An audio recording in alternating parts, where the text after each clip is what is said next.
Hi, good afternoon. Am I audible?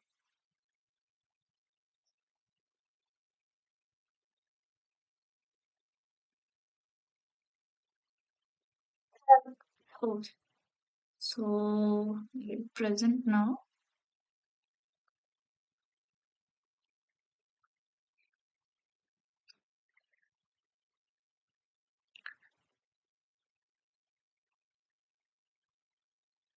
The screen is visible, right? Okay. So we'll start with week six uh, tutorial session.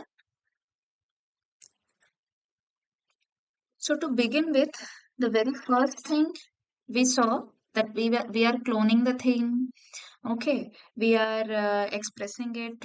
Last week we saw how to transform. What are the transforming principles, etc. Now, okay, we have transformed the thing. Now we have to suppose a protein encoding gene has been cloned. Now we have to express that particular gene. Okay, or suppose express that particular protein in large quantities. Now, vectors can be of two types. Okay, one is cloning vector, one is expression vector. Cloning vectors are small pieces of DNA which can be stably maintained within a host cell. It is used to introduce genes into cells while obtaining numerous copies of that particular DNA of interest. Okay, but in case of expression vector, that is also a plasmid. Again, that is also used to express, introduce a specific gene of interest into a target cell and command the cell's mechanisms to produce the relevant gene product. Suppose this is specially used in case of protein production, right? So we actually use the cell's machinery or like direct the cell. We introduce genes or promoter like things in such a way, elements in such a way, such that our gene of interest, which encodes our protein, we ultimately require the protein. So that particular gene is expressed in large quantities. If that gene is expressed in large quantities, that will encode the protein as well, and we can harvest that protein from the uh, like batch of cells. Okay, and cloning vectors are used to obtain numerous copies of the inserted DNA fragment, and expression vectors are used to obtain the product of the inserted DNA fragment, either a protein or RNA. Okay, we are basically interested in the product of the inserted gene that it will be encoding. And cloning vectors, these can be plasmids, cosmids, phages, bacterial artificial chromosomes, yeast artificial chromosomes, etc. Or but in case of expression vector, this is usually a plasmid vector containing our gene of interest. Okay, and then very simply, cloning vector has origin of replication we saw in the last classes.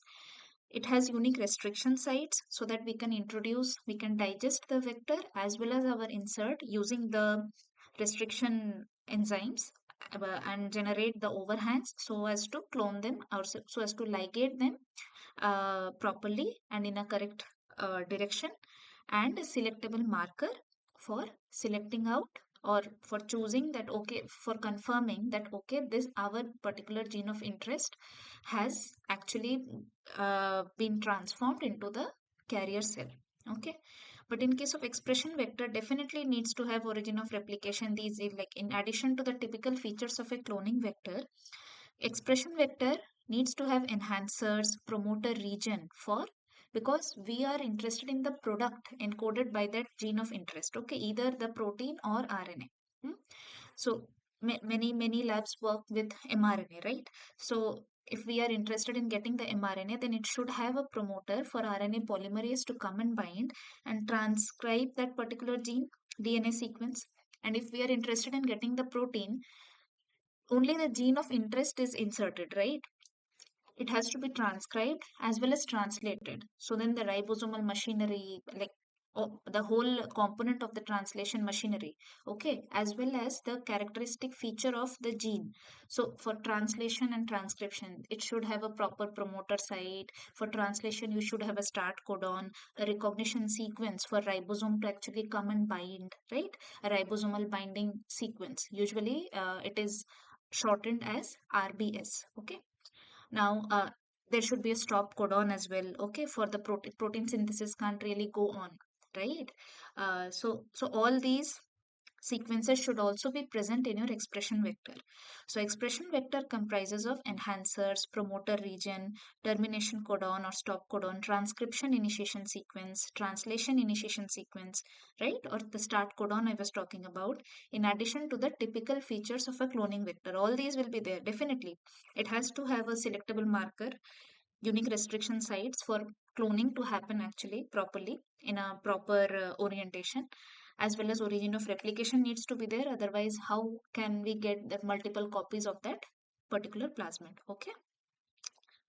So now this is the general overview. See, this there is this. I've provided the link. When you get the PPT or the PDF, you can always go here, and there are like multiple lectures or short videos, short notes in this particular website on protein synthesis, RNA, mRNA transcription, etc.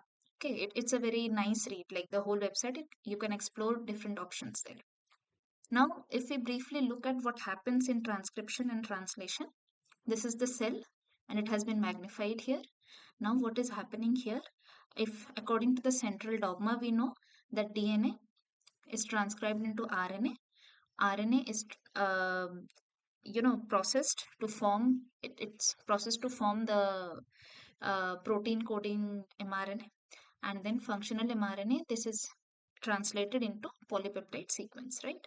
But in central dogma, one thing is also there. This is the simplest one, direct one that has been shown, but there's also a reverse transcriptase from RNA to DNA that also takes place, okay, in the central dogma.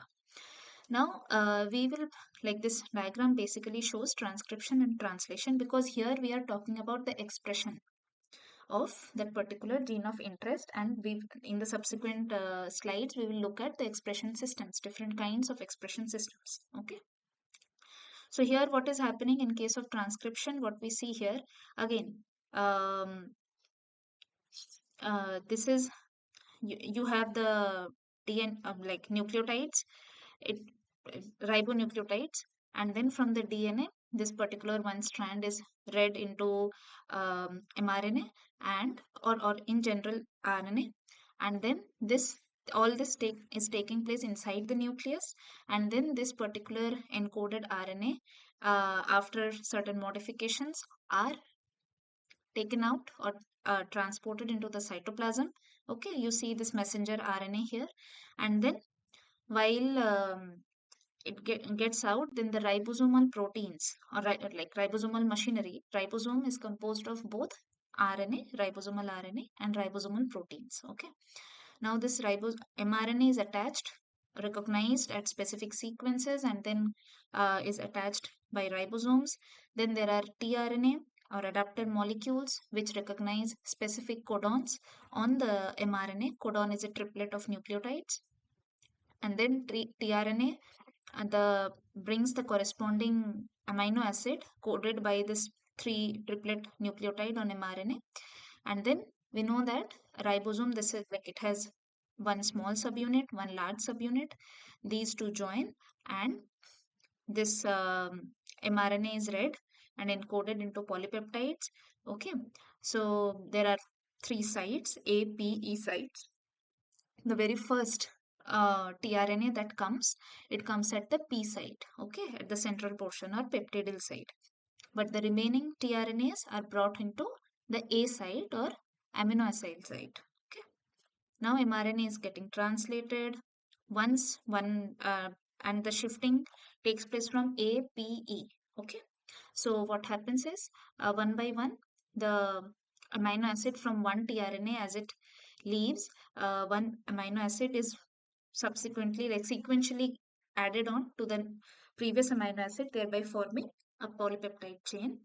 And then through the polypeptide exit channel or peptide exit tunnel in the larger subunit, which is usually present in the larger subunit, the peptide exits. Okay, and then this is again modified there, it goes into the endoplasmic reticulum, Golgi apparatus, and there are that signal peptides you might know, which actually uh, targets or guides that particular peptide to go into its target location or target site.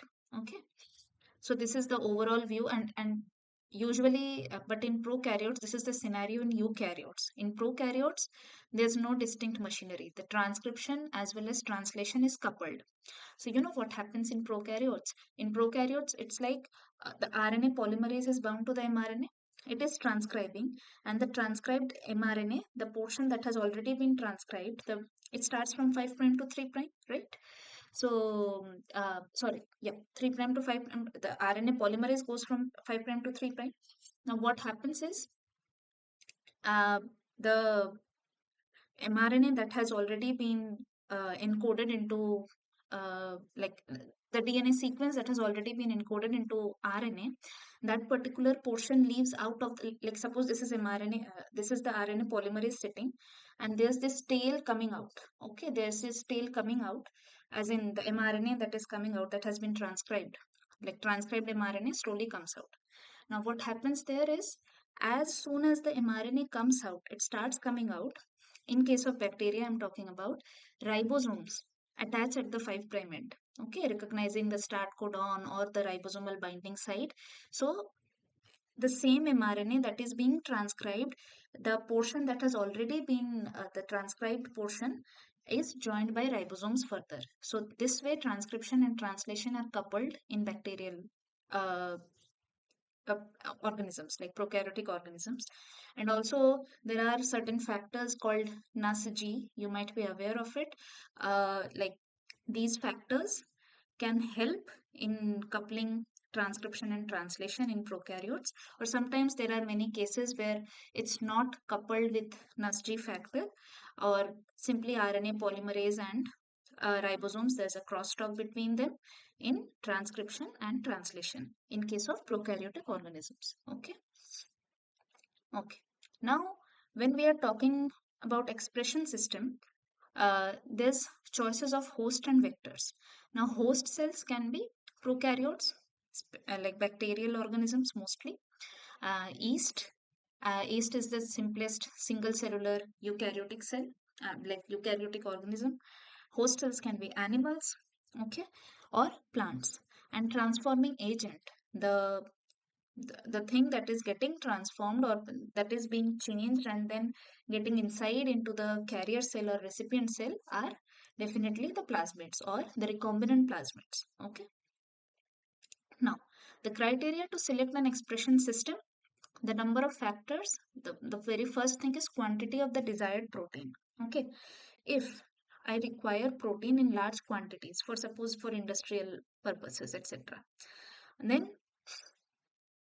I need to have an expression system that will be favorable or compatible to the protein being encoded. Okay, sometimes many times we do not, like suppose we express certain proteins in bacterial cells, but those proteins many times for like laboratory research purposes or experimental purposes, eukaryotic proteins are expressed in E. coli.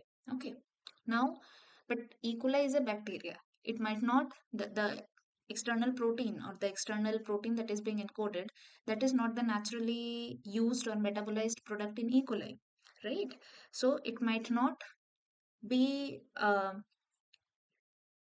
either like using that gene to encode for the protein selectively. It might not, it might choose to not translate that particular protein, or many times the translated protein will be toxic to the cell, definitely. So it again, that might also lead to the bacterial cell to suppress the translation of that particular protein, right? But then for our purposes, we need that protein in large quantities. And if the bacteria itself is suppressing the translation of that protein, then we have to tweak in some other ways, tweak the genome of the bacterial cell in some other ways so that we can get the desired quantity of our protein. Okay, so we will look into the subsequent slides. Now, if a protein required is small in quantity, any host expression system may be suitable for the purpose, but if large quantity of the protein is required, E. coli, yeast, or baculovirus expression system might be more suitable than mammalian expression system. Okay. what is the size of the protein?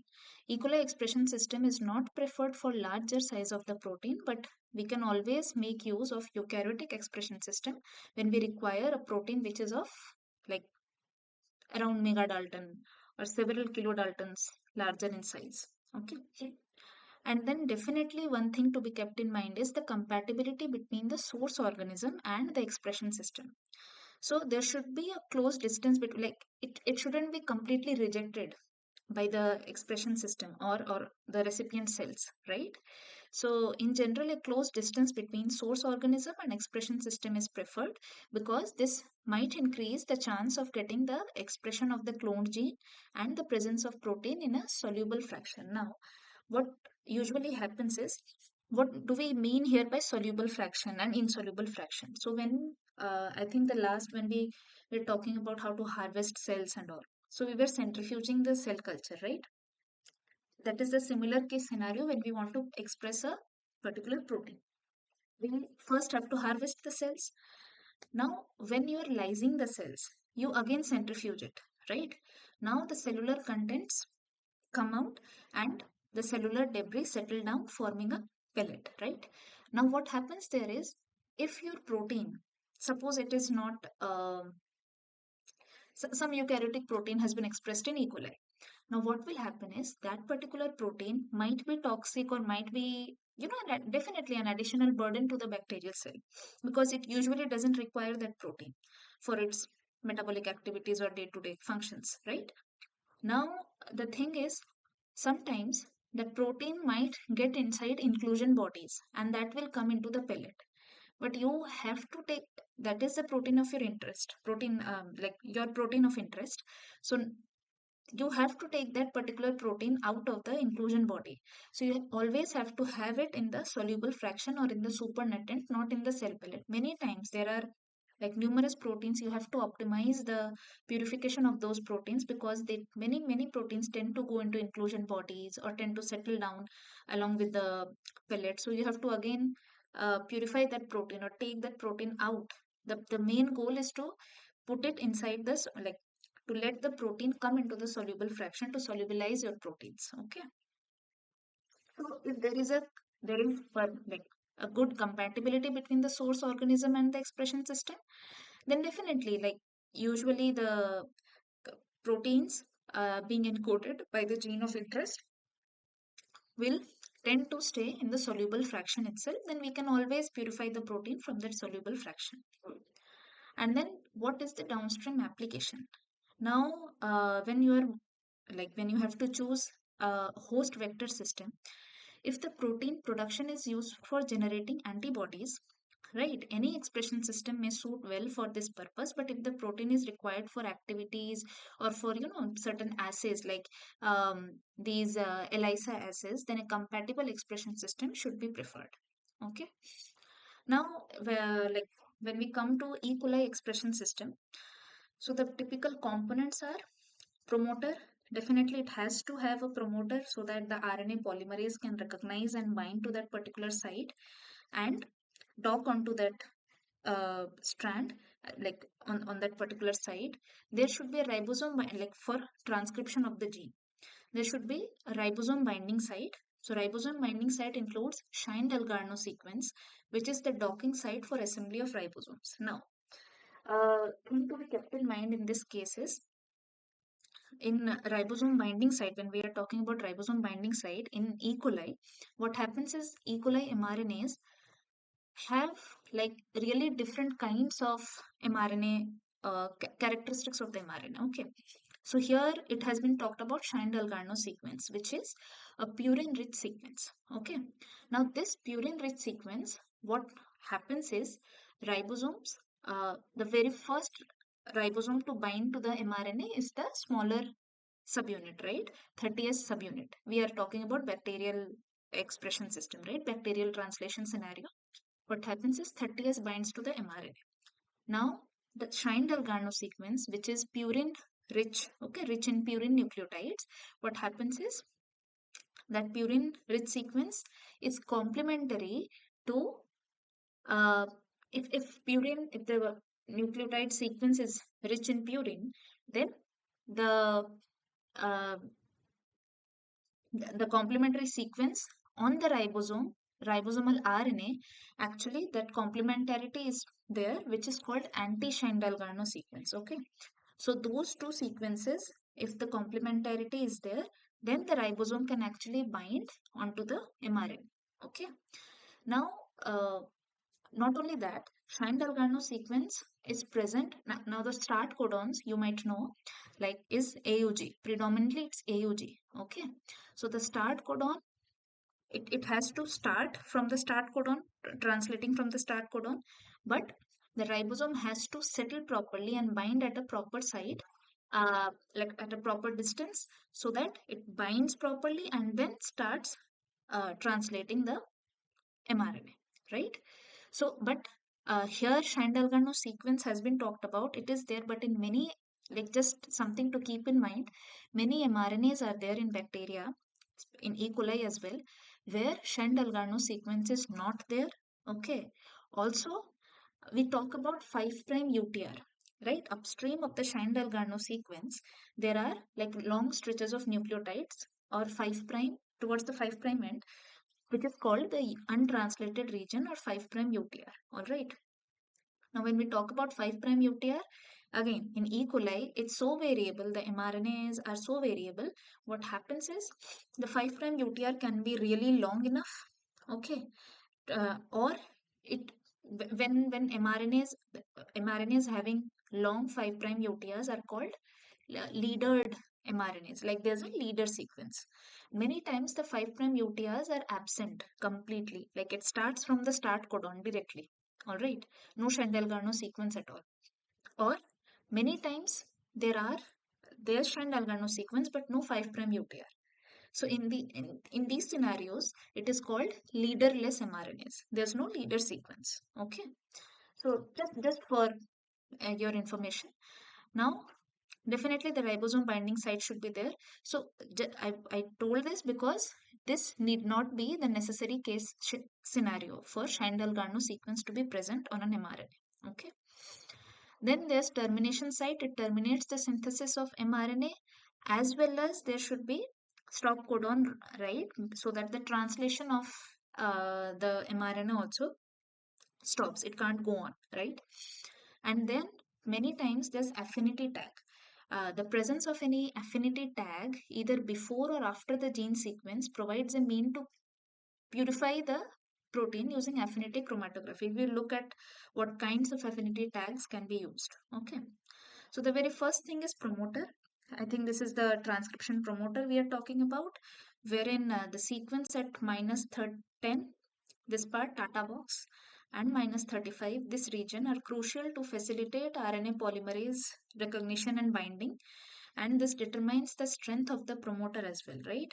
The nucleotide substitution in this region has been shown to affect like severely the RNA polymerase transcription, like transcription by RNA polymerase, because it hampers the binding of RNA polymerase to this region. If RNA polymerase isn't binding properly in this region, the transcription won't occur properly, and subsequently the protein production will also be affected, right?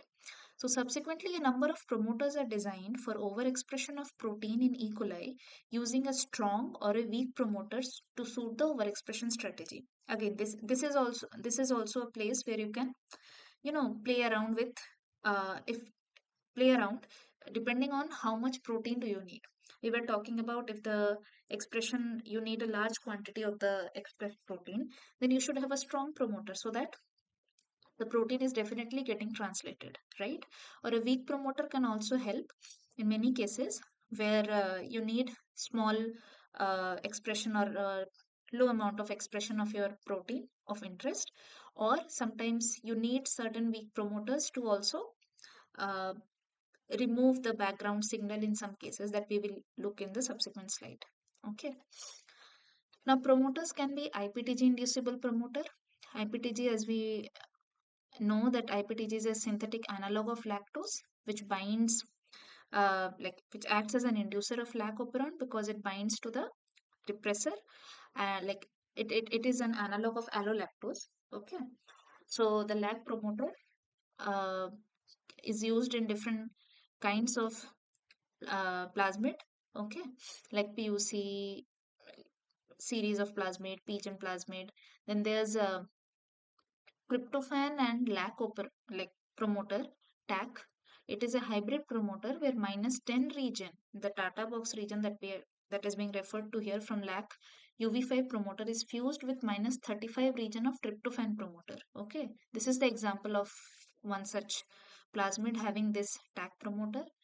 And there's uh, tryptophan lag promoter. TRC promoter is similar to tag promoter except that the distance separating these two regions, the Tata box and -35 region of promoter, is different from the tag promoter. Okay, these are like few examples. There can be bacteriophage lambda promoter as well. So what happens is it is used to keep tight control over the expression of protein, and this is controlled by this particular repressor, which either represses the transcription depending on which represses the transcription depending on the environmental temperature or the surrounding temperature conditions being provided. Okay, so this particular repressor is temperature sensitive, and at higher temperatures it is degraded. Okay, and so if it is degraded, then protein will be produced at higher temperatures, and if the temperature is lowered at low temperature, it it is intact, the repressor is intact, so it will repress the transcription of that particular gene upstream to which this promoter has been placed. But at high temperatures, the protein production will take place, right? So this promoter is useful in cases where the protein is toxic in nature. I was like talking about certain eukaryotic proteins being expressed in bacterial cells, right? So it might be toxic in nature. So one way to control this is using this particular promoter. Again, it depends on what is the type of the protein that you want to express, what are its properties, what is the um, what is the compatibility between the protein being produced and the cell being used or the expression system being used. Okay, another like very predominantly used is the T7 promoter. In laboratories and experimental day-to-day experiments also we use T7 promoter a lot. Now, similar to bacteriophage lambda promoter, T7 RNA polymerase promoter is used. This is a very strong promoter. Okay, this is used to design plasmid with tight control on protein production. And T7 promoter is usually used in, PBR322 plasmids. I think in PUC19 plasmids also T7 promoter is there. Or even if it's not there while cloning, we can always put the promoter sequence for like T7 promoter sequence, which is the sequence onto which RNA polymerase T7 RNA polymerase can bind. So that particular sequence can always be fused with the forward primer. We talked about PCR reactions, right? So while designing the forward primer, even if your gene of interest or suppose your insert doesn't or the vector doesn't have T7 promoter, you can always insert this particular sequence of promoter into your forward primer. Then if proper ligation has taken place, then your complete recombinant vector or recombinant plasmid will be having T7 promoter as well. Again, this is needed suppose in if you want to transcribe that particular gene. So then you can have that T7 promoter in case it is absent in your vector. Okay. Yeah. Yeah. And this promoter sequence is present in front of the um, insert. Okay. Hence, vector contains foreign gene in front of the T7 promoter for expression. In front as in downstream to the promoter. Okay. Now, the host E. coli also needs modifications to suit T7 promoter expression system. What happens is host E. coli is either transformed with a plasmid which carries the T7 RNA polymerase gene, or T7 RNA polymerase gene is integrated into the bacterial chromosome. Okay, or which plasmid which carries the T7 RNA polymerase gene. Here only I was talking about in case the plasmid, the vector where you are, the vector can naturally have T7 RNA, already have T7 RNA polymerase present, or you can insert it using like during PCR using your forward primer or using your primers. Okay. Now T7 RNA polymerase is placed under the control of IPTG, inducible lac UV5 promoter, which controls tightly the production of T7 RNA polymerase. And once IPTG induction has been given, the inducer binds the lac repressor and stimulate the production of T7 RNA polymerase using E. coli RNA polymerase. Okay. The T7 RNA polymerase then binds to the T7 promoter because huge amount of T7 RNA polymerase is also a protein, right? So this polymerase protein production gets upgraded or upregulated, and this polymerase then binds to the T7 promoter and drives the transcription of the target gene. Okay, T7 promoter is a very strong promoter. Hmm? Now, this is one control mechanism in bacteriophage T7 promoter. What happens is sometimes when in E. coli cells especially, what happens is some amount of lactose can be metabolized, which is already present. Okay.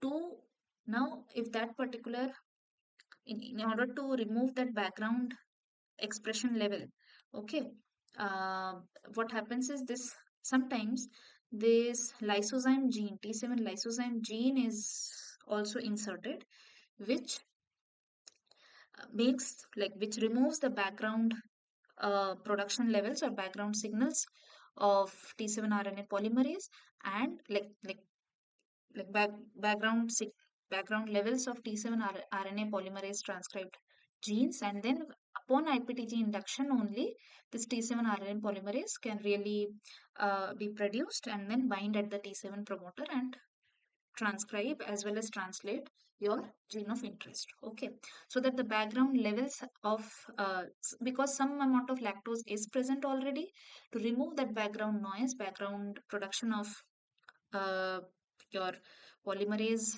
and all. So that's why this sometimes this particular gene is also inserted. Okay, now this is the overall uh, workflow or pipeline for getting for overexpressing your protein and purifying it. Okay, so let's look at it very slowly one by one. And so we've talked about bacterial transformation. This is the gene of your interest, and this is an antibiotic resistance gene, the selectable marker.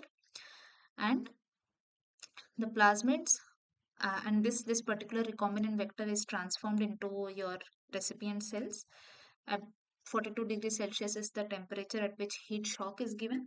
Okay, and then bacterial cells or the recipient cells, not necessarily bacteria, but the recipient cells take up the plasmid, and then you select out the transformed cells due to the presence of this antibiotic resistance gene, then grow it on a solid medium agar plate at 37 degrees Celsius with antibiotic, without antibiotic. So you will see a large number of growth on without antibiotic because the cells which have taken up the plasmid will definitely grow on medium without antibiotic, but definitely the plasmids which so the cells which haven't taken up the plasmid will also grow very easily on medium without any antibiotic. But with this particular antibiotic, only the one been that has only the cell that has been transformed with this particular antibiotic resistance gene that has taken up the plasmid containing this antibiotic resistance gene will be able to grow, right? Now this particular now these are the ones which have our gene of interest. These cells are the ones that have grown on this particular plate will have our gene of interest. Now you basically inoculate into liquid media. Now before isolating protein in large quantities, you have to first check the expression. This is where you can understand that okay, if your protein is coming in the soluble fraction, if it is going into the pellet, or it is somehow becoming soluble, how good is the expression amount, what should be the IPTG, not only IPTG, like what should be the IPTG concentration you have to give to induce the expression of your protein. Okay, what should be the temperature conditions. Now in general, when you culture liquid broth, okay, during your secondary culture, primary culture, not only in primary culture, especially during subculturing, when you have like large volumes of media, that has to have certain temperature as well as certain like those are done in in incubator shakers. Okay, so that has to have certain temperature range and speed so as to optimize the production of your protein of interest, right? To test those conditions, first very small, like the higher volume of culture that I'm talking about can go up to uh 2 liters culture, 3 liters culture, 16 liters culture, like that. Okay, but first we have to test. But wasting such huge amounts of media is it's better before so it's better we first check it in small quantity at the small scale. So only 10 ml 5 ml culture media is used to test the expression. You induce it using different IPTG concentrations and check, lyse the cells, same thing, everything is the same. Lyse the cells, determine the solubility, and because here we are checking the expression of proteins, so we run these samples on SDS page and check their um solubility, whether it's coming out in the soluble fraction or going into the pellet, something like that. Now, SDS page, we will look at the SDS page principle in like minute details. And then once you have confirmed the amount of IPTG that is required to to induce optimum expression of your protein as well as the temperature conditions, then you actually scale up what I was talking about from 5 ml to only 10 ml to as large as 1 liter, 2 liters, 16 liters, whatever is the requirement. Okay. Now you give accordingly the IPTG induction, whatever concentration you got from the expression optimization assays, and then you will harvest your protein from there, like harvest the cells first, lyse the cells, and then isolate your protein using different chromatographic techniques. It can be affinity chromatography, it can be ion exchange chromatography. So the chromatography techniques are again based on the properties of your protein, and the properties of a protein, of a particular polypeptide or a protein, depends on the amino acid composition, depends on its sequence. Okay, because amino acids can range from being polar, being hydrophobic, or hydrophilic, positively charged, negatively charged, having aromatic rings. So the characteristic of a particular protein, the properties of a particular protein is due to the sequence of the amino acids that has composed that is like the protein that is being made up of the primary sequence of the amino acids. Okay, that imparts the characteristic properties to a protein. Okay, so depending on what charge, so whenever we are isolating a particular protein, basically we have to see the pH. We have to maintain the pH of the buffers very strictly, because the pH will determine what will be the charge on your protein, what will be the overall charge on your protein, and then depending on the overall charge on the protein, these different chromatographic purification techniques can be applied.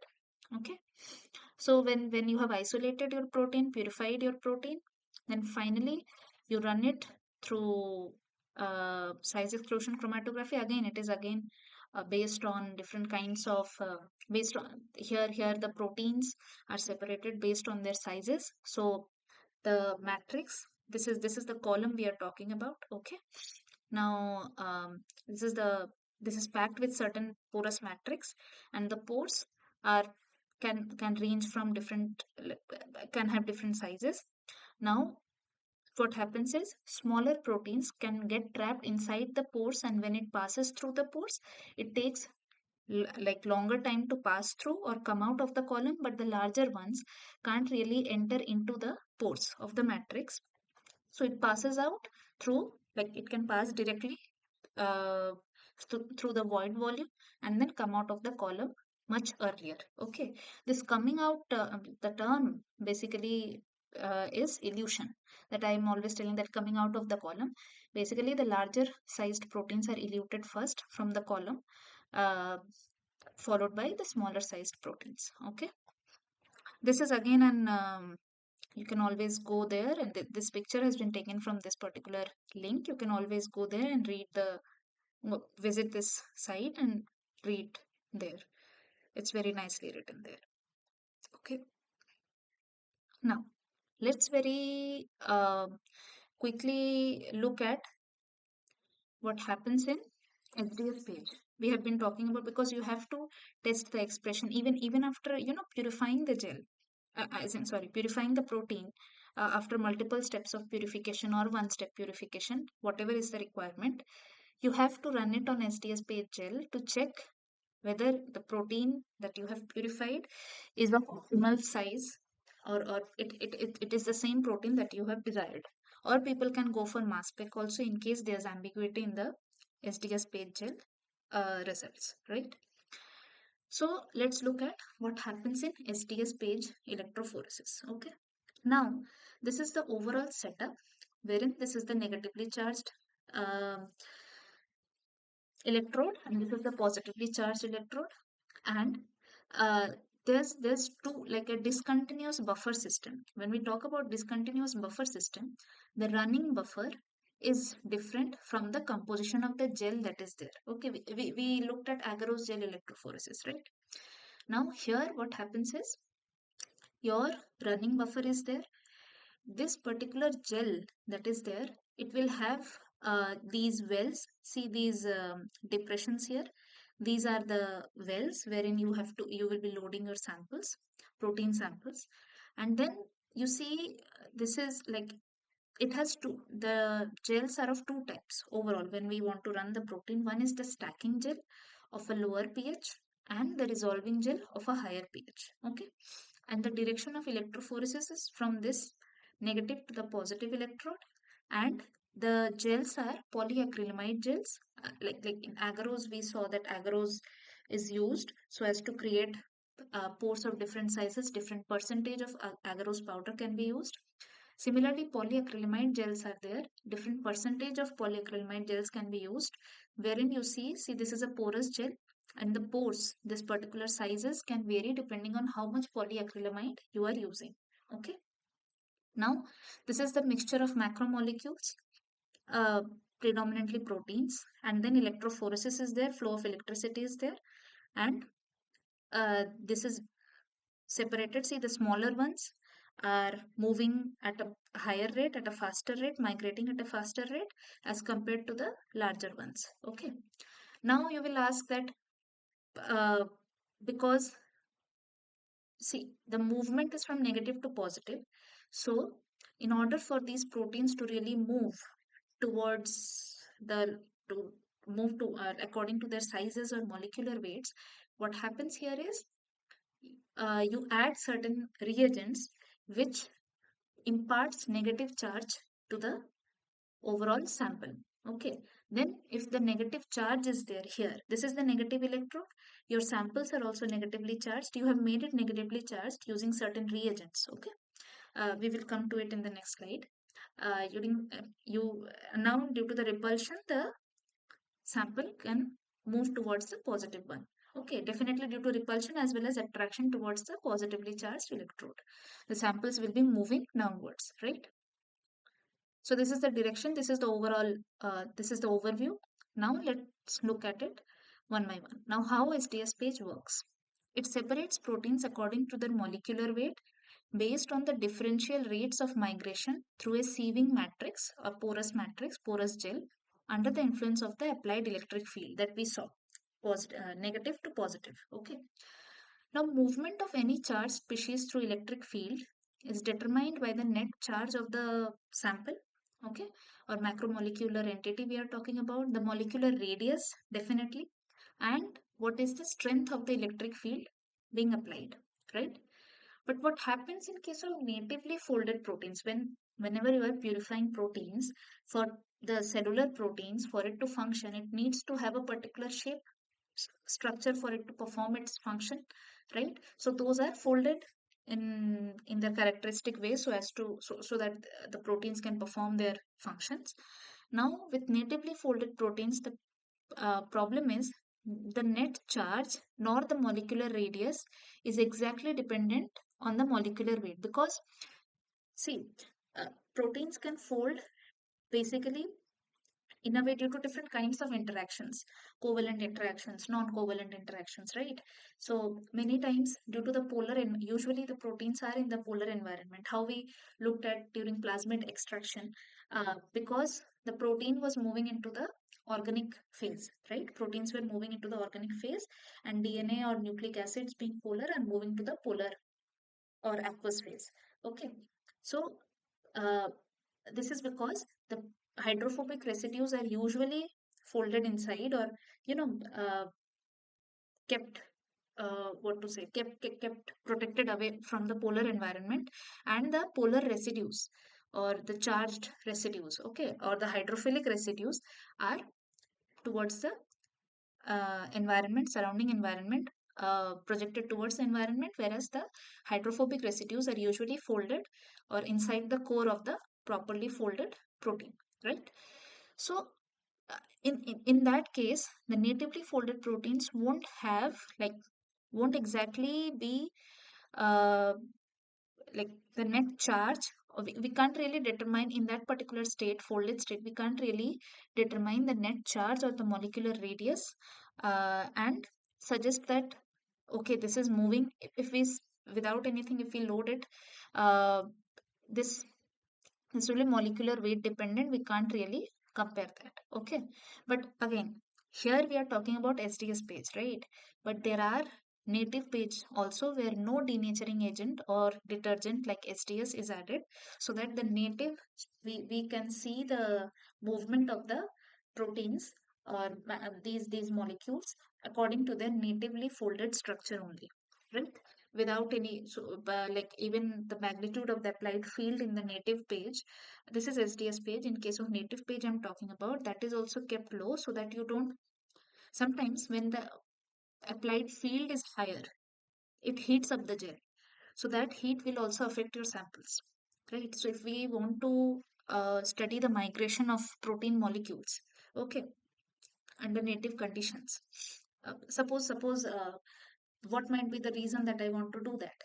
Suppose I want to check, okay, if a particular ion, suppose calcium ions are binding to your protein A or not, or what might be the changes occurring, or is it interacting in a way that it is opening up, uh, like the compact, it is somehow, protein is already compactly folded, and if a particular ion, suppose calcium ions in this case, is binding to your protein of interest, then it is opening up a little bit, it is interacting with certain amino acids on your protein, and the proteins are opening up a little bit, right? So then if it is, then it is getting decompacted, right? The size is getting bigger. So just to see the migration shifts, we can't really do that on SDS page, because it denatures the protein. It gives a uniformly charged, like almost a uniformly charged macromolecular entities, which migrate only according to their molecular weight. But in native conditions, we are trying to keep the charge as well as the radii of the protein molecules intact, and studying them under native conditions. Okay. Now coming back to SDS page, yeah. So the net charge of natively folded proteins depends on the amino acid composition, which is the sum of the positively charged, negatively charged, as well as hydrophobic residues present in the protein, and the molecular radius, which is determined the protein's folded tertiary structure. Okay. Now, in native state, different proteins with the same molecular weight can migrate at different speeds in an electrical field depending on their charge, overall charge, and the 3D shape. Okay. Now, to separate proteins in an electrical field based on their molecular weight only, you have to destroy the tertiary structure by reducing the protein to a linear molecule. Okay. Or, and as well as, because the charge, net charge on the protein can vary, okay, because what you have to do is mask the intrinsic net charge of the protein, so as to, you give a uniform charge, so that, because the movement, the applied electric field or the direction of electrophoresis is from negative to positively charged electrons, right? So you have to give a uniform negative charge to your protein of interest or to your samples, then only it will move uniformly. Okay. So what usually people do here in this case is SDS, which is a detergent. We looked at it in plasmid isolation also, or genomic DNA isolation. So, which is a detergent, it is present in sample buffer. Now, in agarose gel, you looked at when you are running your DNA samples, suppose, or nucleic acid samples, you add a dye, loading dye, right? So that loading dye will be having glycerol so as to increase the density so that your samples can get inside the well properly. So here in this case also, there's a loading dye which actually definitely helps us in seeing how long the protein has run, okay, the dye front, as well as that particular loading dye has detergent SDS as well as reducing agent like DTT, dithiotretol or BME, beta mercaptoethanol, okay, which usually breaks the disulfide bonds. Disulfide bonds are also a player in folding of the protein structure, right? So if you are using detergent, these reducing agents that helps in breaking the or denaturing the protein. And then what also happens, what people usually do before while preparing SDS based samples, that um, many times SDS might not be able to, sometimes it has been found that SDS hasn't really covered it. SDS is a negatively charged detergent, right? So it hasn't really covered the whole protein because sometimes there are many folds, suppose. So some of the residues might be left out or the SDS couldn't really mask that particular portion of a protein properly. So then what happens is that particular denaturation that we expected from SDS, that might not occur. So immediately as soon as you put this sample loading dye or sample buffer, what happens is you immediately heat the sample at around 95 degree or just boil it for uh, 2 2 to 3 minutes are good enough, okay. So you basically are denaturing the whole thing. Or sometimes if the proteins aren't masked properly after adding SDS negatively charged detergent, then what might also happen is if we are giving it enough time to stay as such, then the unmasked area or unmasked portions, uncovered portions of the protein might, you know, renature. Okay. So, in order to prevent that, we immediately boil the samples after adding this particular sample loading dye. This helps in disrupting the tertiary structure of the proteins, and the properly folded proteins are usually linearized. Okay. Now, SDS coats the proteins with a uniform negative charge which masks the intrinsic charges on the R groups. R groups are the functional groups that we are talking about on amino acid, right?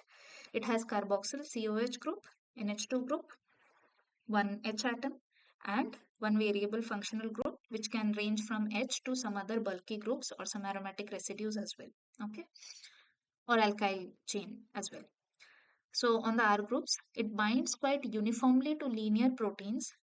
This is the usual binding amount of SDS to proteins, meaning that the charge of the protein is now approximately proportional to its molecular weight.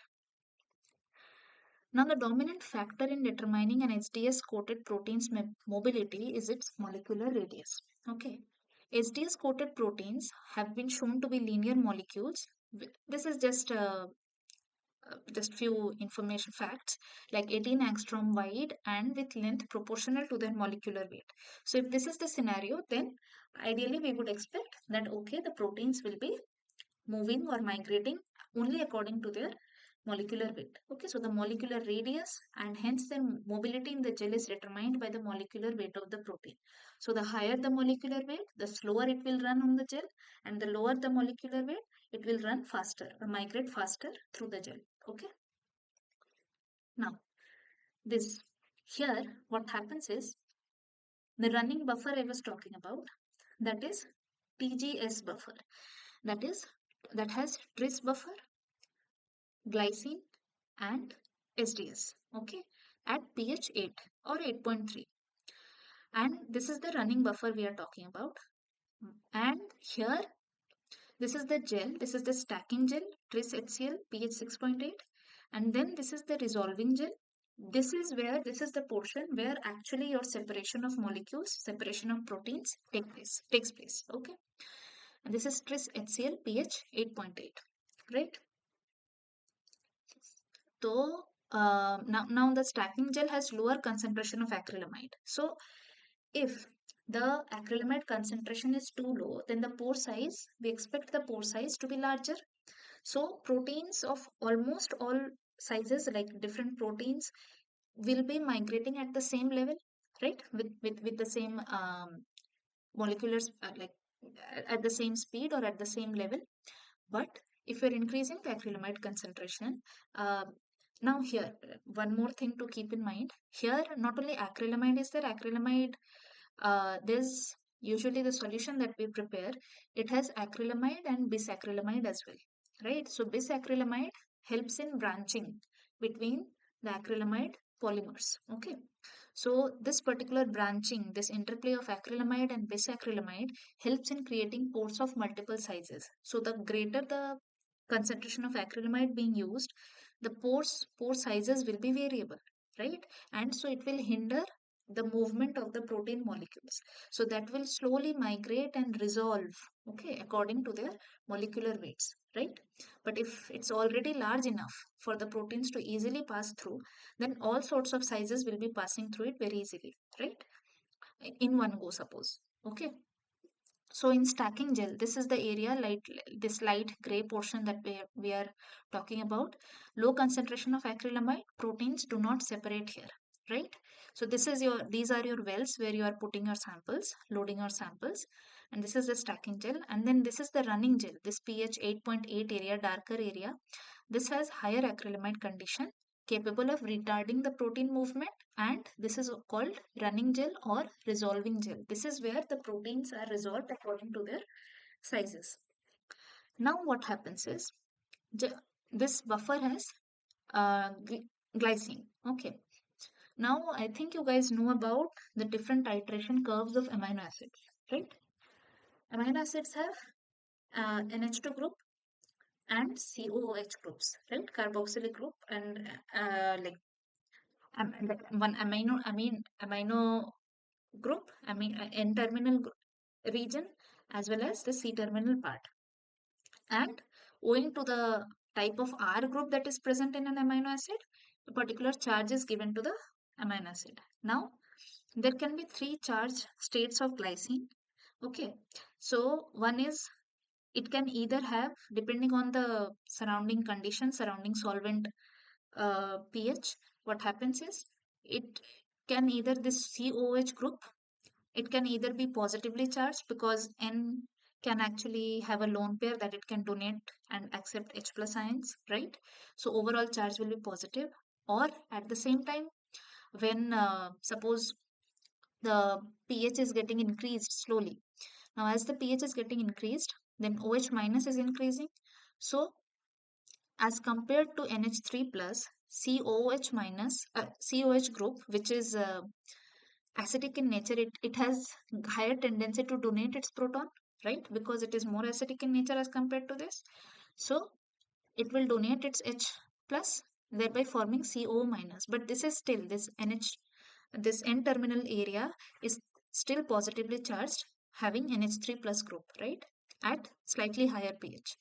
And then as the pH keeps on increasing, then OH minus levels are increasing, concentration of OH minus is increasing. So this will take up the H plus ion from here, thereby forming NH2 group and overall giving a net negative charge to the amino acid, right? This is the scenario for glycine. Now there are positively charged amino acids like lysine and arginine, negatively charged amino acids. There are polar amino acids also like serine, threonine, etc. So these isoelectric points can differ, and the titration curves will also have different inflection points, right? So now what happens here is, this is when so it has plus one as well as minus one. So this is the isoelectric point wherein the amino acid, in this case glycine, has a net negative charge. Okay, so this is the form when we call it as Zwitter ionic form of amino acid. Okay, which means there's no net movement of the amino acid being talked here because it has a neutral charge. The see here, samples will be moving from minus to plus, okay, but it has nowhere to go because it is neutrally charged. So these different charged states of amino acid, in this case scenario glycine is used for running an SDS page gel. How? So in stacking gel, the pH is 6.8. So if pH is 6.8, okay, now what will happen? So glycine switches predominantly to the neutrally charged state or the zwitterionic stage. This middle one I'm talking about. Now, if there's no net charge on it, then there won't be either upward movement or downward movement of the glycine ideally, okay? Or it will move very slowly, maybe due to the action of gravity in the electric field, right? Okay, but tris Cl is there, that will give chloride ions from tris Cl will move much quickly in the electric field, definitely because it's negatively charged as well as it's much smaller, right? So from this will form an ion front. Uh, Glycine molecules will be there neutrally charged in this portion. This is, I'm just talking about the stacking area, this light gray area, where your chloride ions are moving much faster. Glycine being negatively charged due to the pH 6.8 uh, will have chloride ions migrating ahead of it, and separation of chloride ions from tris counter ion. Tris will be moving towards the anode, creating a narrow zone with steep voltage gradient that pulls glycine ions along behind it, right? Resulting in two narrowly separated migrating ions, highly mobile chloride ion front, followed by very slow neutrally charged glycine amino acid. Okay, right? Now what happens? All the proteins in the gel sample have an electrophoretic mobility that is intermediate between the very first uh, chloride ion region as well as the very slowly moving neutrally charged glycine molecules. Okay. In between, the proteins usually have an electrophoretic mobility that stay in between these two regions. Okay. Two fronts sweep through the sample well. This is the sample well that is being talked about. And proteins are concentrated in the narrow zone from the chloride ions and glycine ion front. Okay.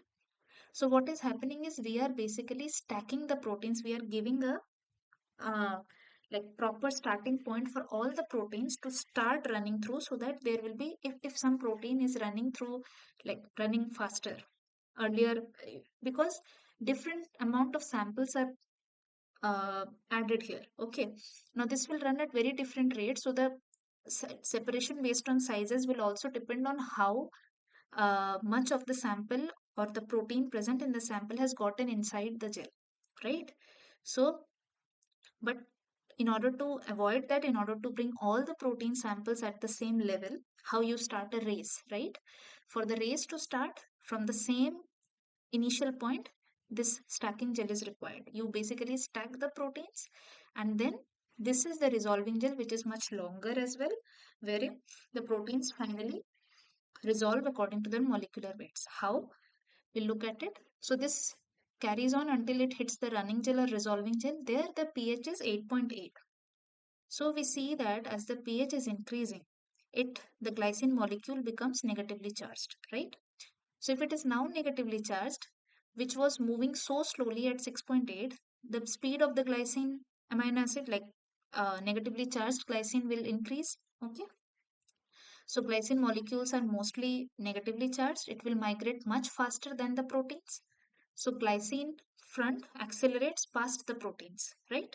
Chloride ions are already moving ahead. Okay, but glycine, which was moving very slowly due to its neutral charge, like due to its zwitterionic form, now at pH 8.8 it switches to negatively charged uh, form, and then it accelerates past the proteins, and proteins are dumped in a very narrow band at the interface of the stacking and running gel, right? Something which was moving behind, it suddenly increases its speed and passes through. Then the proteins that were running here will be stacked properly at one level, ideally one level, and then in the running gel or resolving gel, acrylamide concentration is higher. This slows the protein movement, and then according to their size, the separation begins. Okay. Now you will think that why the stacking gel is needed at all. So gel wells are usually 1 centimeter deep. So you have to really fill them properly so that you actually are loading detectable amounts of protein. Okay. Now in case stacking, you are not adding stacking gel, suppose. Sample would sit on top of the running gel as a band of up to 1 centimeter deep, right? Now, rather than being lined up together and hitting the running gel together, proteins would now, like all the proteins would now enter the running gel at different times, resulting in very smeared bands.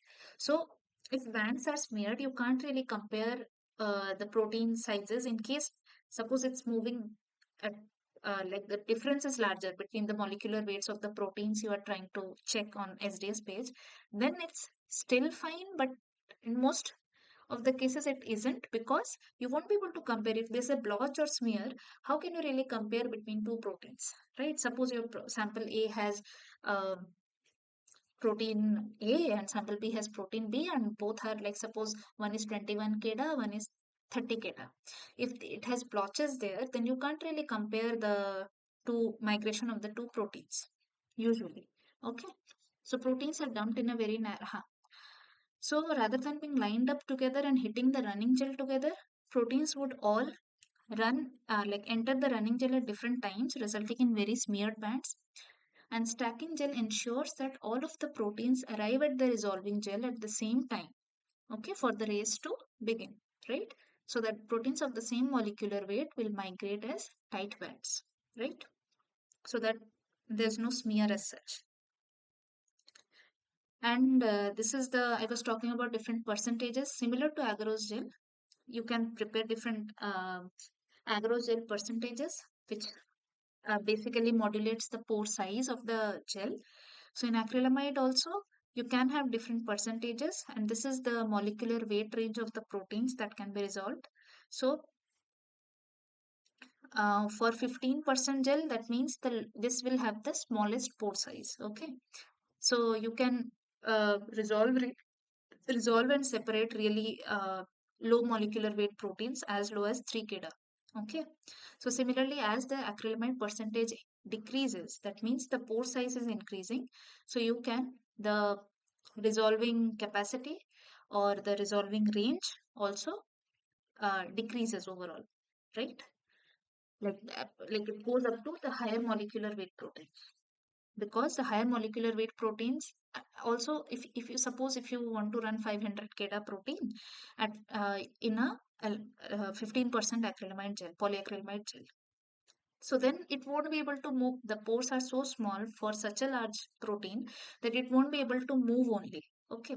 Or even if it's moving, it will be very slow. Like it will tend to stay at the top only. Okay.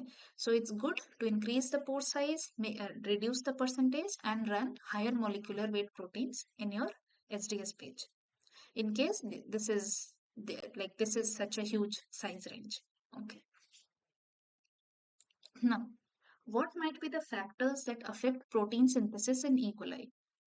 Translation efficiency, how well the how well the ribosome is able to recognize the transcript, and like what is the concentration of the ribosome present, what is the concentration of the different factors, initiation factors present in the cell at that particular point of time, what is the how many tRNAs are available, or okay, so all these factors, the various players that present that are present, or that help in help in the translation process, based on the relative ratios or relative concentrations, translation efficiency can be affected. Or how well, I was talking about Shine Delgado sequence, or in general, how well the ribosome has been able to recognize how strong is the ribosomal binding sequence. Okay, if the ribosomal binding sequence is good enough for the ribosome to instantly recognize and bind to, then we expect a more efficient level of translation, right? If the RBS or the ribosomal binding region is weak, then ribosomes won't be binding that effectively to the mRNA, and then definitely the translated protein levels will be downregulated or will decrease. So this is what is written here. Translation efficiency is governed by the composition of the promoter. Also, yeah, the promoter, if it's weak or strong, that also will strictly guide, or will tightly control how like how much production of proteins will be there. Okay. So, especially the sequence of Shine Dalgarno, which enables the binding of ribosome protein production machinery. The distance between Shine-Dalgarno sequence and the start codon is also important for efficient translation start. So this start codon, which is predominantly AUG and Shine-Dalgarno sequence, this particular nucleotide length or nucleotide between the start codon and the Shine-Dalgarno sequence is the spacer. Okay, this is called the spacer. And so the spacer length is also very important. Suppose if and in E. coli it has been shown to vary from 4 nucleotides only to up to 12 nucleotides. Now imagine if something is 4 to 5 nucleotide and your start codon is here, your Shine-Dalgarno sequence is here, the distance is this much. If ribosome is binding here, then the ribosome can easily, the start codon is here, so ribosome can easily start translating the mRNA. But suppose it has also been found to be 12 nucleotides, 10 to 12 nucleotides. So this distance is larger. So this particular thing isn't still known, or it's like debated that what is exactly happening in this case, like whether the ribosome that is there, it is sliding through the like longer spacer length to reach the start codon. Or suppose mRNAs have tendency to form structures, right? Loops and structures. So if the mRNA is forming a certain loop, so that now this is the like this was the length. Now if certain loop is formed, these two regions will come closer, right? So that the ribosome can easily recognize the start codon and start translating. So these are like any other scenarios which are actually predominantly present other than Shine-Dalgarno sequence also, right? And then growth conditions can also affect the protein synthesis in E. coli. So growth media has dramatic effect on the gene expression. Either the media components provide the raw material for synthesizing amino acid or provide amino acid for synthesis of a protein. Okay. Also in like additionally growth media rich in carbon source can provide high cell mass, and as a result it will give more protein, or it will produce more protein. Now again, codon usage that I was talking about. Many times we all know that there are 64 codons, out of which 61 codes for different amino acids, 20 amino acids, and 3 are stop codons. Okay. Now certain organisms have preference towards a set of genetic codes. So expressing these sequences require tRNA to recognize the genetic code. But if the host expression system has no tRNA or very low levels of a particular tRNA, then it will either delay the synthesis or stop the synthesis of that particular amino acid for which the codon has been introduced, right? So consequently, it will either produce less protein or a truncated protein. So like there are many different strains of E. coli. Okay. Now for like BL21, this is an expression strain for overexpressing proteins for protein production. For DH5 alpha is another strain of E. coli which helps in like storing plasmids. Okay. So another expression strain is Rosetta.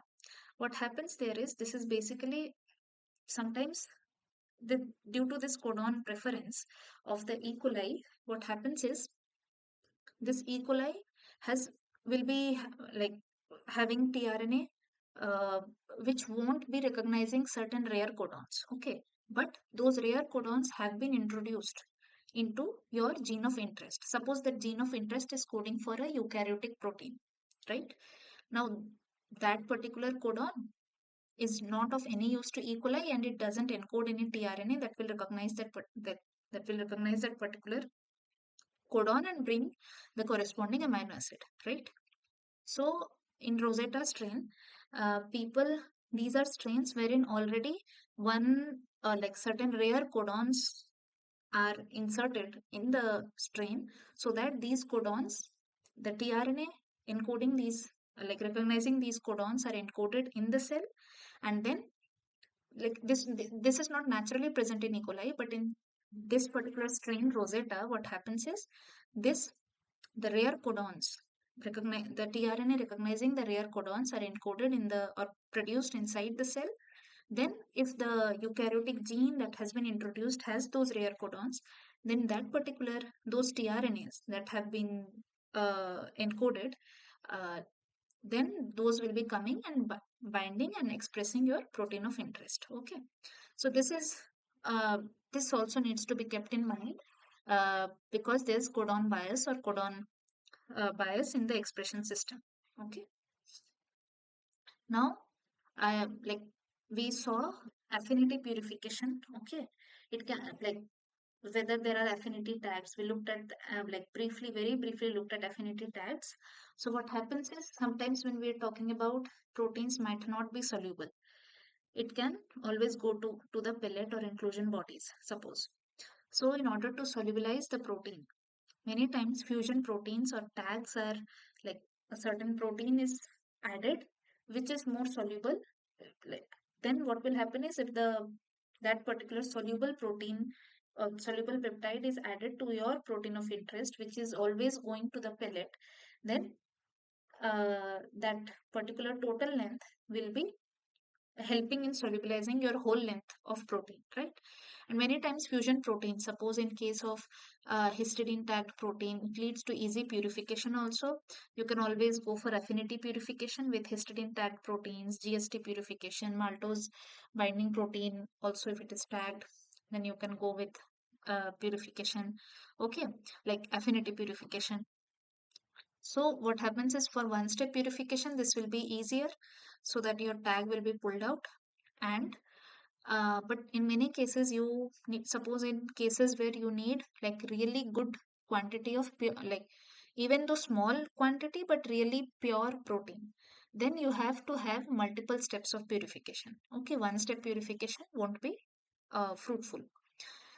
Now if you want to target to the cellular compartment these fusion proteins, a fusion protein can be targeted to the different cellular compartments for various reasons, such as periplasm targeting sequence will allow the protein to accumulate into the periplasm and hence can help for easier isolation. Also the half life of a protein, suppose half life of a protein means how stable the protein is in the, suppose expression system I'm talking about, or in the buffer that we have lysed the cells in. Okay, though so this is mainly the half life will depend, or how stable the protein is will depend on uh, how much of the sequence or amino acid sequence of the protein is exposed to the proteases. Okay, so you know when we looked at the previous pipeline, protein purification pipeline, during purification we lyse the cells, right? We have to take the protein out, we need the expressed protein. Okay, so what happens is in the lysis buffer people tend to add different kinds of protease inhibitors because you don't want your protein to be digested by protease inhibitors and you need a good amount of your protein, overexpressed protein. So there can be a range of protease inhibitors like there's PMSF, polymethyl sulfonate fluoride. There are certain protease inhibitor cocktails or tablets that one can use. Okay, there's benzamidine also. So these are different kinds of protease inhibitors people tend to add during lysis so that your expressed protein can be isolated with minimal degradation or minimal digestion with proteases or minimal exposure to proteases. Okay. So what happens is sometimes if the protein is really unstable, then adding a fusion tag what can hide the protease sites or cleavage sites on the protein and can enhance its stability, right? And also what I was talking about, many times if the protein is moving into the pellet or into the insoluble fraction, you can always add known like soluble peptide or tag your protein with that particular peptide and then try to make it soluble. Okay, keeping a tag at N terminus can direct the protein synthesis and can help in increasing the solubility of the foreign protein. Okay, now these are different proteins in E. coli expression system can be expressed as a hybrid protein where reading frame of two gene, one for fusion tag and the other is for foreign gene are in frame. And also yes, the fusion tag can be placed, this is your protein of interest and it can either be placed at the C terminal or at the N terminal of the protein. Okay.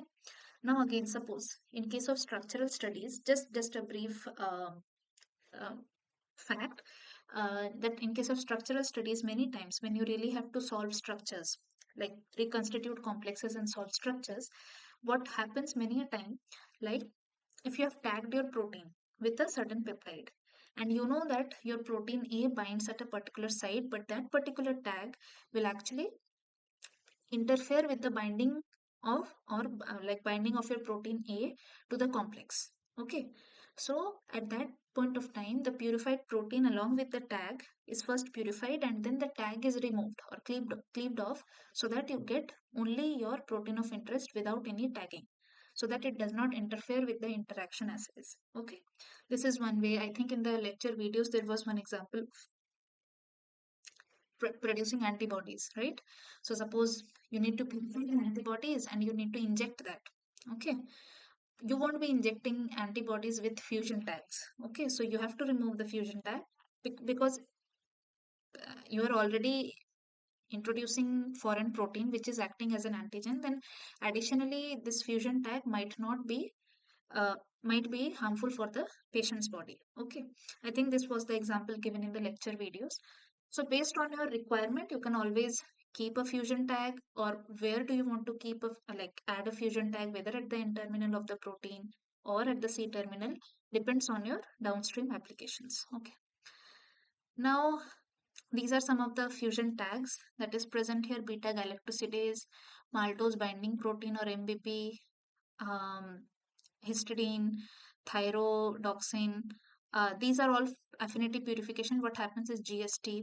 Now, what happens here is you have beads or certain matrix where uh, which interacts with these tags, and then what happens is, suppose when we talk about histidine tagged protein. Okay, if a polyhistidine tagged protein is there and you do nickel NTA chromatography, okay, so the resin or the matrix that is present on the column is charged with nickel. Now the histidine has imidazole ring, right? Now your protein tagged with polyhistidine gets attached to the, like the buffer conditions are such that it gets attached, like other proteins or other untagged proteins just move out, and your protein of interest with the polyhistidine tag is attached to the matrix. Okay, because it interacts with the nickel NINTA present in the matrix and imidazole ring. But now what happens is you have to, now all the proteins are, it is separated out from all other protein contaminants, and then what happens is you have to take that, you need your protein of interest that is bound to your matrix now. So what happens is high imidazole concentration buffer is passed, so that the higher amount of imidazole now reacts with or interacts with the matrix, and your protein is eluted out. Okay, because higher concentration of only imidazole will be interacting with much higher affinity as compared to your polyhistidine tagged protein. Okay, and so your protein of interest then is eluted out, and you get your protein of interest in the eluted fractions. Okay, or elution fraction.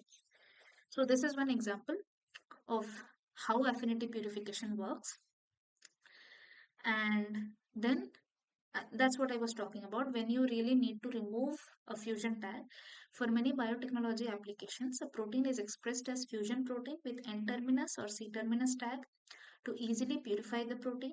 But after purification, the tag needs to be removed for downstream applications such as vaccine or protein crystallographic studies or cryo-EM studies. Okay, so all these are there. And how this is claimed, I think it was there in the lecture videos. So some assignment questions are also based on where does the protease cleavage occur on your protein, etc. Okay. Now, how to express a fusion protein in E. coli? What happens is, this is your recombinant vector. Suppose there is this polyhistidine tag, and this is your gene of interest. You have overexpressed your protein, optimized the conditions and everything, overexpressed your protein and optimized the purification strategies. And then this is histidine, this is your protein of interest. This is the histidine tag. And some, like sometimes in this example, there is thrombin cleavage site. There can be other proteases as well, so certain site is there. Now, when this purified protein is passed through another column, suppose, or suppose this protein is passed through another column having this solution is passed through another column having this, then this will cleave at this site, and histidine will keep on, uh, you know, uh, stick to the matrix, and only your protein will be eluted out. Okay, because if this particular sample, you you first purified your protein of interest containing both your protein of interest tagged with histidine. Okay, now that purified protein has your polyhistidine tag as well as your protein combined, linked together with a particular cleavage site in between. Now this solution, you treat that particular sample solution or eluted sample with a protease having that specific cut site, and then your histidine and protein will be separated. Okay, now this digested or protease treated solution is then passed through nickel NTA column. Now histidine as usual will bind to the nickel NTA matrix and your protein will be eluted out. Okay, so this is how you will get your untagged protein finally in the elution fractions, right? So this is what has been written here. Now yeast as an expression system. Yeast is the simplest unicellular eukaryotic cells available for protein production. It is easy to manipulate and grow as well, as compared to other eukaryotic expression system. Okay, and a large amount of genetic, molecular, and cell biology techniques can be applied, or experiments can be done using yeast expression system. So again, there are two types of yeast cells. One is non-methylotrophic and the other is methylotrophic. So non-methylotrophic aren't really able to utilize carbon compounds like carbon sources of nutrients or energy like methanol, but it is able to utilize other carbon sources like glucose and like multi carbon sources they are able to utilize, but one carbon sources they aren't able to utilize or metabolize. Okay, so the example of these non-methylotrophic yeast cells are Saccharomyces cerevisiae, K. lactase, Y. lipolytica, and these yeast strains are mostly used for fermentation to produce alcohol, etc. Okay, what is the major advantage? This is usually used for experimental purposes, molecular biology techniques, and the methylotrophic yeast, they are able to metabolize one carbon sources. Okay, one carbon compounds like methanol as carbon and energy source. Okay, so in addition, these strains have how are they able to metabolize this one carbon like methanol? They have high level of methanol oxidizing enzyme. Okay, MOX genes, and that allows them to have a very strong like strong preference for these one carbon compounds and can grow in high density in this or in medium containing methanol. Okay, so these are some examples like Pichia pastris, Pichia angusta, Pichia methanolica, C. boydini, etc. Now, this is the general transformation uh, technique wherein you use lithium acetate and electroporation predominantly for transformation in yeast, and vector selection, that is we looked at the genes, the markers, either antibiotic resistance or these markers. If these are there like urea3, this is there, this will produce a toxic product, thereby hindering the cell's growth on the medium.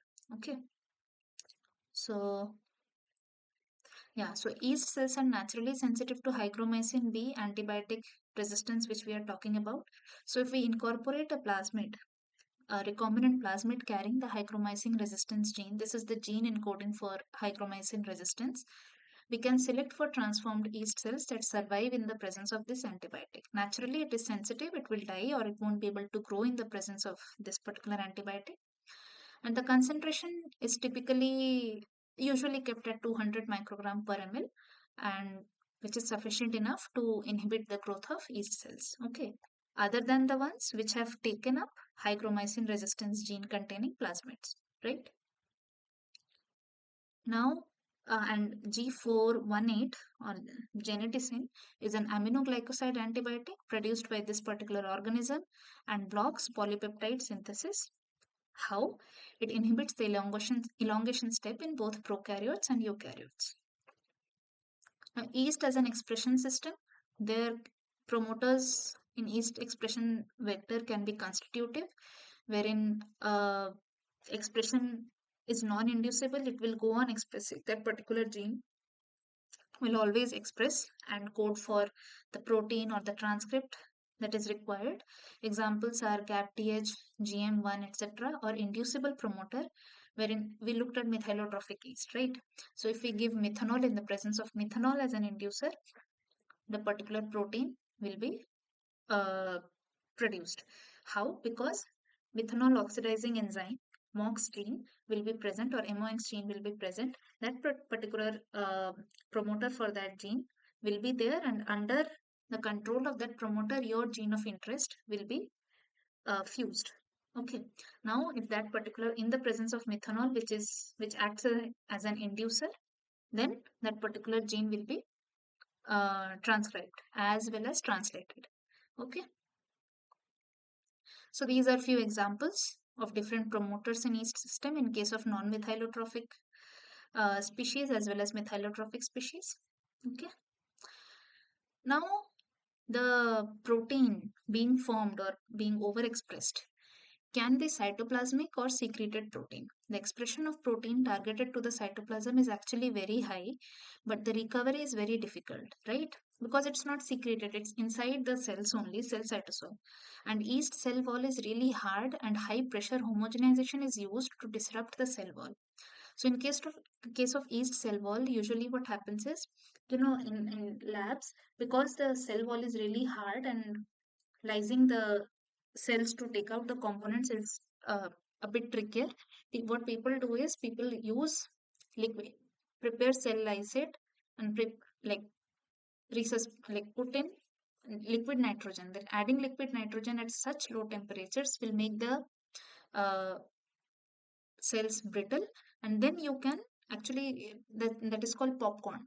Okay, so you actually make popcorn kind of things because the cells become lysate, the cell lysate becomes brittle balls, and then you basically grind it using a mixer or homogenizer, and then that you are able to lyse the cells much easily as compared to without liquid nitrogen treatment. Okay, so this is one of the cases where cytoplasmic proteins are easier to recover or purify.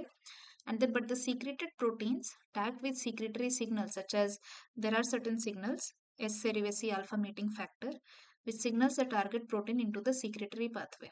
So this signal peptide, these secreted proteins are easier to recover and purify. Okay.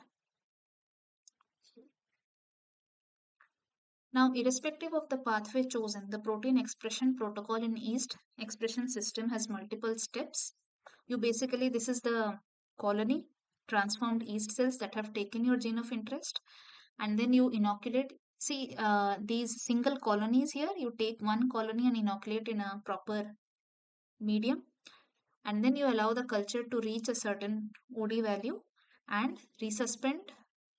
This is being talked about in case of methylotrophic cells, because they have that particular gene that can metabolize the methanol present in the external medium or present in the nutrient medium.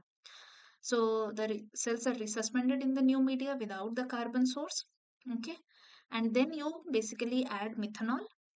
You induce the culture with methanol, and then harvest the cells, let them grow under optimized conditions. Okay, and then analyze the expression on SDS page gels. We saw how SDS page gel works, or SDS page electrophoresis works. So accordingly, you analyze the expression of the protein on SDS page gel. And so we looked at yeast cell expression system, and these are insect cell lines as expression system. Usually, what you do is you use um, viral uh, like viral carrier or viral plasmids. Cloning of foreign DNA into the transfer has three distinct structural units: polyhedrin promoter and an upstream sequence from the virus genome. So both have like viral parts at the N terminal and C terminal.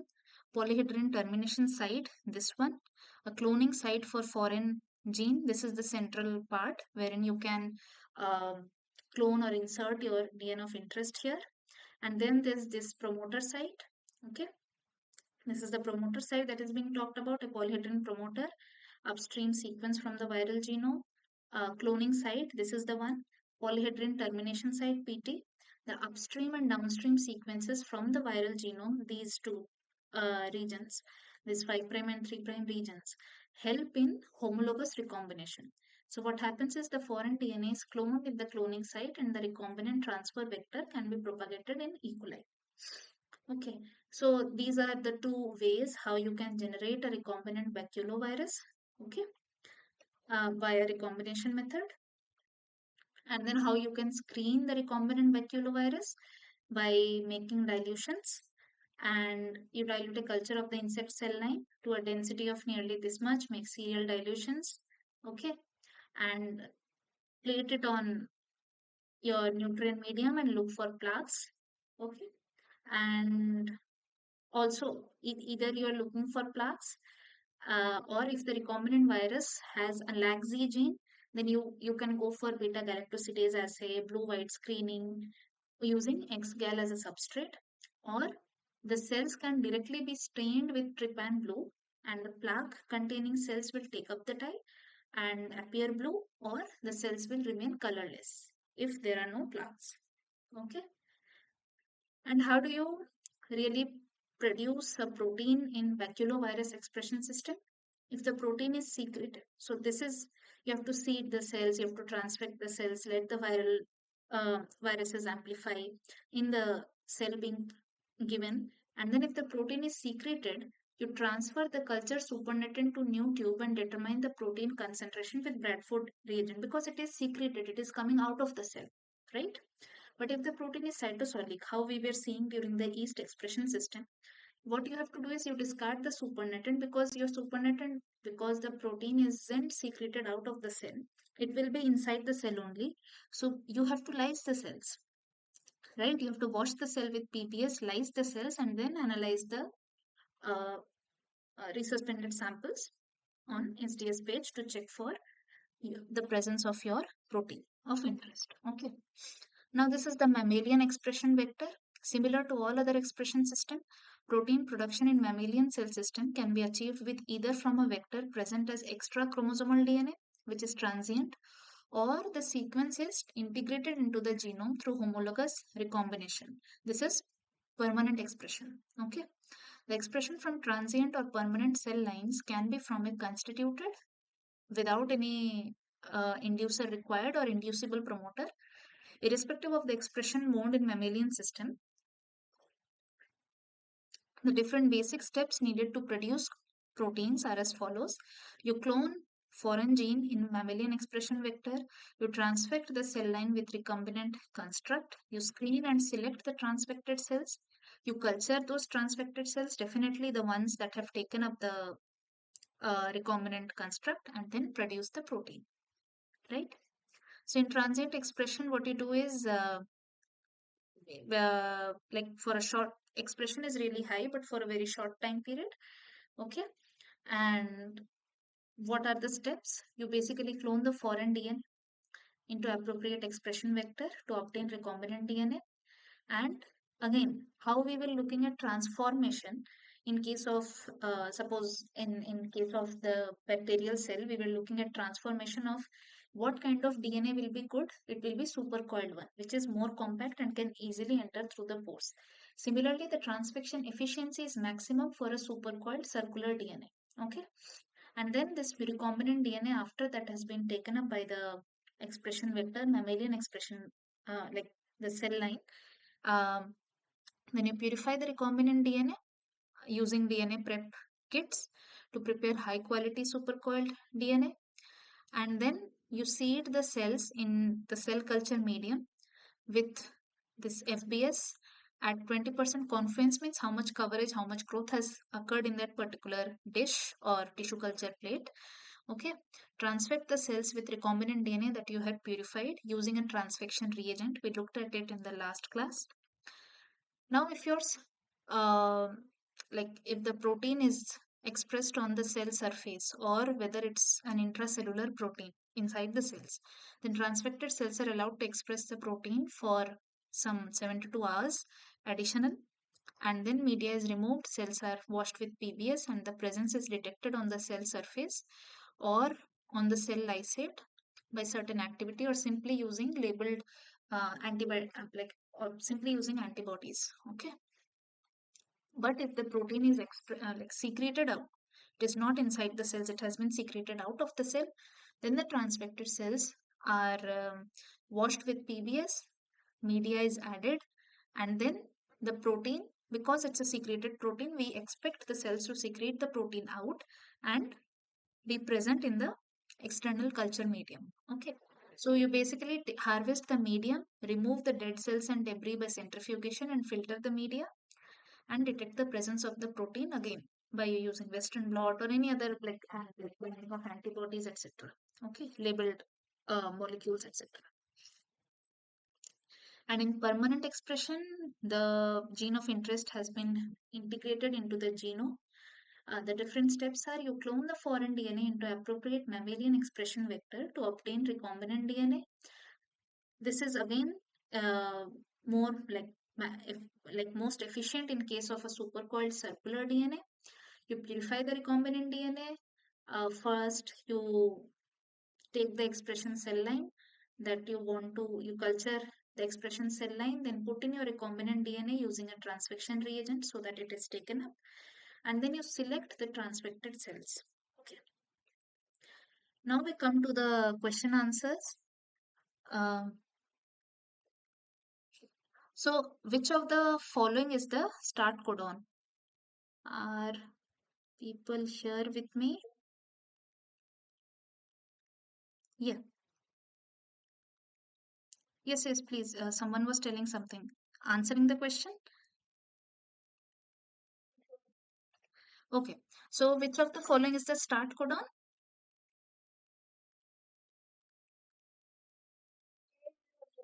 Yeah. Yes. AUG is the start codon, and the remaining ones that we see here, UAA, UAG, and UGA, these are the stop codons. Okay. Now we read about the Shine-Dalgarno sequence, which is the docking site for. Yes, this is ribosome. Okay. Then we also looked at P lyse as plasmid when we want to really control the T7 promoter bacteriophage. So what does it code for? If you guys remember, you can take a try, give it a try. It's okay. Okay, so yeah, for T7 promoter only, for controlling the background levels of T7 RNA polymerase, T7 lysozyme thing is added. Okay, so the ones that has this T7 lysozyme, so P lyse S plasmids are there. This is basically to control the activity of T7 promoter and T7 RNA polymerase. Okay. So option B. Okay, this is just for general information. Now this is there in this answer only. The cleavage between asparagine and proline is carried out. I was talking about cleavage using proteases. So these are the different. Um, yes, option B, hydroxylamine. Okay. Now, which of the following is an example of methylotrophic yeast, which uses one carbon source like methanol? Yes. Okay. And then which of the following is a constitutive promoter, like non-inducible promoter in yeast expression system? MOX is a inducible promoter. MOX is methyl oxidation. Okay, methyl oxidation, like methyl oxidizing enzyme. Okay, so sorry, methanol oxidizing enzyme. So if it's methanol oxidizing enzyme, methanol has to be there to induce the expression of MOX gene. Okay, like MOX promoter. So that is an inducible promoter. For constitutive promoter, you do not need any inducer. Okay. So it will be GAPDH, right? So option will be A. MOX is an inducible promoter. Okay. Now we have read a lot about blue-white screening. So I think whenever we talk about blue-white screening, the gene that facilitates this will be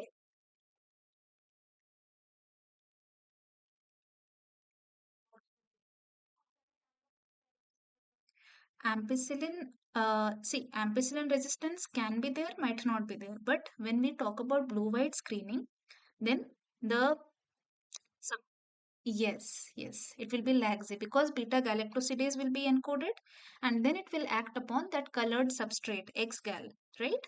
Then only that will give rise to either blue colored product, blue colored chromogenic product, or if it's not being encoded, then it will be colorless. Okay. So ampicillin resistance gene, these laxi gene, blue-white screening can have ampicillin resistance or tetracycline resistance, whatever can be there, but the screening can be done using laxi gene. Okay. Now we talked about alpha factor. Okay.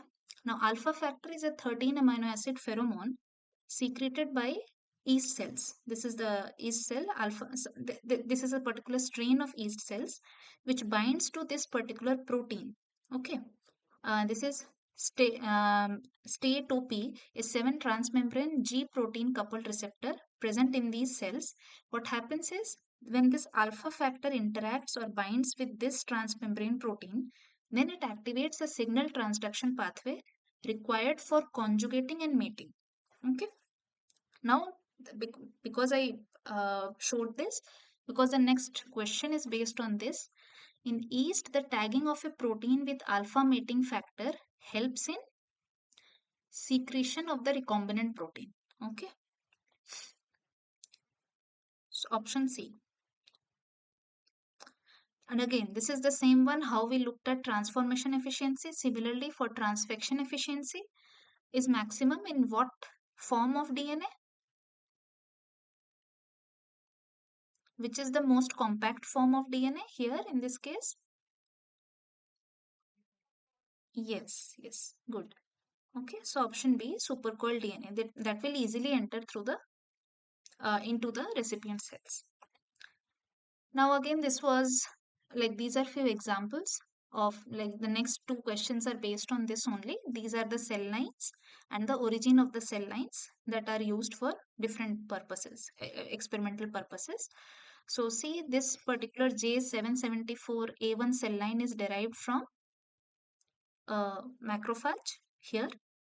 Yes, option B.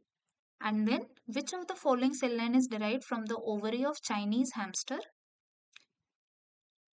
See, yes, yes. Okay, option C. And now we talked about nickel NT affinity purification, right? So the nickel NT column can be used to purify a protein having what kind of fusion tag?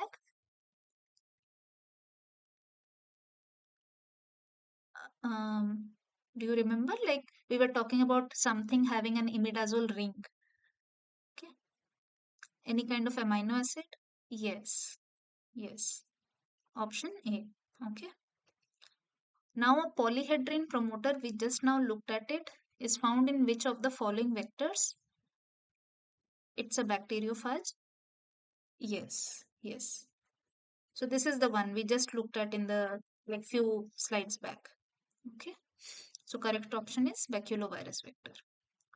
Now this is, see, I was talking about constitutive promoter was GAPDH and this is inducible promoter MOX can be used in which of the following host expression system. See from the table only this is the answer. Okay. H polymorpha. Hmm? Option B. Okay.